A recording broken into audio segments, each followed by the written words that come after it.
Alright boys, we're finally back. I got back from London, then I went to the UFC in Sydney, so it's been ages since I put out the last video, but I'm finally here, so let's get into it. I've grabbed one of kind of each pair of shoes that I've currently got sitting, so I'll give you a look at what I've had sitting. There is like, some of these are going to be significantly old because of how long ago since the last video, but I'll show you what I've got anyways. First off, I'll just show you one of our non-sneaker flips. So these Casio watches, we've been flipping these, been fetching about double retail price on these. The market, as more members have started to cop, is starting to decline, but they are a nice little watch, and I'm sure some of the boys have made a decent amount of money off it. So that is that. Next up, we have a pair of Yeezy slides. So we have our Yeezy Slide Granites. I am a pretty big fan of this colorway, although I'd never wear a pair of Yeezy slides. I just think there are better options out there for less money. But this colorway in particular is probably one of my favorite colorways, and if I ever did feel the need to put one of these on my foot, this would most likely be the colorway I would toe. However, unfortunately, with all the Yeezy restocks recently, the market overall is down on Yeezys, so we're just going to have to sit on these for a little bit and wait until the market starts to recover as the supply dries up. Next up, we have a pair of Nike Dunk Lows St. John's or University Reds. These were fetching a good bag back when they released in 2020. However, with this recent restock, the prices have dipped a fair bit. I think currently market's probably around close to retail or maybe just a bit above. So for these, we're just going to put them up on the Shopify store. And if we don't make any sales on Shopify store, I think with time, these will eventually start to rise in value again. That is, of course, assuming that Nike doesn't do any further restocks, which at the moment is very debatable with all the restocks they've been having in recent times. But still a nice colorway for the Red fans out there. A very nice, clean shoe. So not opposed to having these in the inventory. Next up, another pair of Nike Dunk Lows. These are the Nike Dunk Low Pure Platinums. Cop these as a single pair on a Culture Kings restock. These are basically like a reverse to the Grey Fogs, and these have notoriously done really well for us on the Shopify store. They also move really well on eBay. There's probably about $40 to $50 profit margin here. So in size 11, I was pretty happy to just cop these. I was just watching the monitor when it loaded and just did a quick ATC and checked them out. So yeah, pretty happy with these. They're a good mover, good neutral colorway. So if you ever see these, I highly recommend copying. Now, a bit of a different one here. We have the Jar 1 Laser Orange. So Ja Morant's released a shoe line with Nike. Retail on these is only $160, so it's significantly below like your kind of more basketball sneakers like LeBron, etc. I quite like the Jar 1, so I bought this in my personal size. These were moving for a good little small profit margin on Alias, so I know Scappy was definitely looping that for a while, but I think that since then that's dried up. Unfortunately, due to my procrastination of this video, I missed that train, so these will probably go into the Jar 1 collection that I potentially might start to gather, as I've got the Hungers, I believe, as well. So I like these. I always like kind of the exotic colorways, and I think the Jar 1 shoe's got a quite nice shape to it. So I'll add these to the little Perso collection. Next up, we have the Yeezy 350 V2 Bone. So very nice shoe. Kind of a very, I would almost say it's close to white, but obviously with the bone colorway, it's not exactly white. It's kind of like an in-between white and off-white. So the bone looks very nice. It is very tempting to personal these. However, I do have my Zebras, which are quite similar in colorway, and I don't know if I need another pair of white sneakers. They get dirty, and I always find excuses not to wear them because I don't want them getting dirty. So we'll see what we do with these ones. Might just put them on the shelf and we'll see what happens in the future. Hopefully they'll fetch a pretty penny in the resale market, but if not, then I'll just end up throwing them into the Yeezy 350 collection. We've got another Yeezy. This is the Yeezy Carbon Foam Runner. I think it's carbon, it may be granite, but I think it's carbon. I can't actually remember. I just opened these, I wasn't exactly sure what to expect.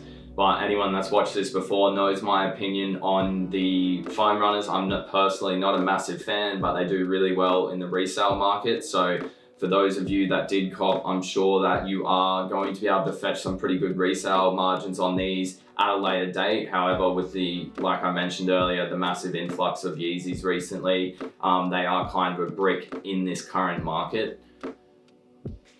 Finally, a new one for the series. I don't think I've ever posted Crocs on video before, but we have the Lightning McQueen Crocs.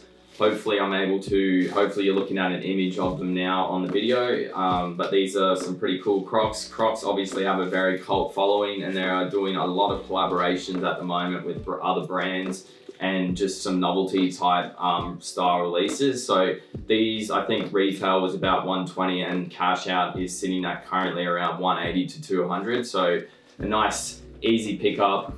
A lot of people really rate the comfort of Crocs. I personally haven't worn a pair and I can't be tempted, as I accidentally bought this in the women's sizing. So should still fetch around that $60 to $80 profit. But they are a pretty cool looking pair of shoes. The novelty of them is quite hilarious, and I know a lot of people were chasing them. We also have another non-sneaker flip. So one of these white boxes again. Basically what's in this white box is the Australian $5 World Heritage coin. So this is the first $5 coin that is to be considered legal tender. What that means is basically I could go into a shop and buy something for $5 with this coin. If I did that, I would be an absolute idiot, because the actual retail price of this coin was $30, so I would just be losing $25 just to fucking make one person have a little giggle and probably confuse the shit out of them. The resale on these has tanked quite a bit since the release. I think it's now fetching around $120, $130. Initially, I think it peaked around $200 to $250. So we missed out on a bit of money there, but that's obviously because I'm holding stock for this video. So yeah, these are pretty good. They are still restocking here and there as well. So I think market's probably going to go down again before it goes up.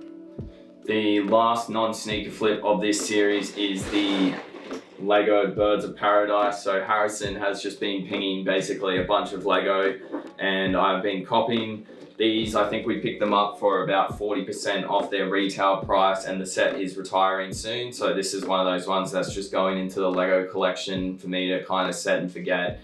And hopefully in a year or two, when I kind of, need to go and raise some funds, I'll have all these Lego sets that are retired that should have a pretty good resale value. So that's the final for the non-sneaker flips. And now we're moving on to my two favorite pairs of this series. So anyone that knows me knows that I'm a massive fan of SB Dunk lows, and obviously when they do collaborations, I try my hardest to cop them for retail, and in some cases I will chase the resale price on them just to add them to the collection. Fortunately in this case I cop these for retail. These are the Nike SB Dunk lows collaborated with Crenshaw Skate Club.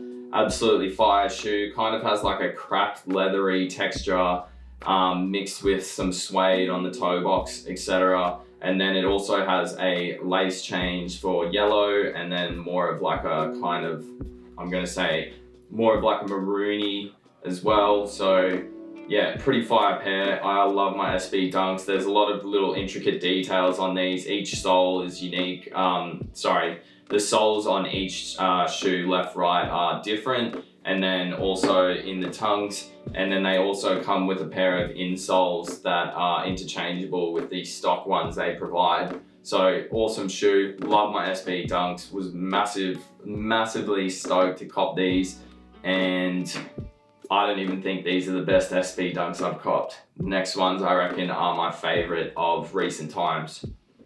So the final pair for this series, and my personal favorite, is the Nike SB Dunk Low collaborated with Yuto Hirogomi. I know I probably said that wrong. I actually watched some of the X Games commentators and how they said his name, and I assume that he's probably just gotten sick of people mispronouncing it. So he's just told them to kind of pronounce the R. I know in Japan they don't, or in Japanese they don't usually pronounce the R. So I've just gone with what the Westerners are calling him because I didn't want to butcher it. These are an absolutely fire pair. They've kind of got like a suediness on the grey, and then some really nice textured, not textured leather, just some nice buttery leather as well. There's some pretty intricate details about these. It has his family crest just on the heel here, which I'm sure hopefully I've shown you in the video, and then also underneath the tongue. And the story behind Yuto Hirogomi is he is the first men's gold medalist Olympic skateboarder. So skateboarding only came out in the past Olympics, and he was the first male to win the gold medal for it. So absolutely fire pair. Love the intricate details of it, and another one to add to the collection.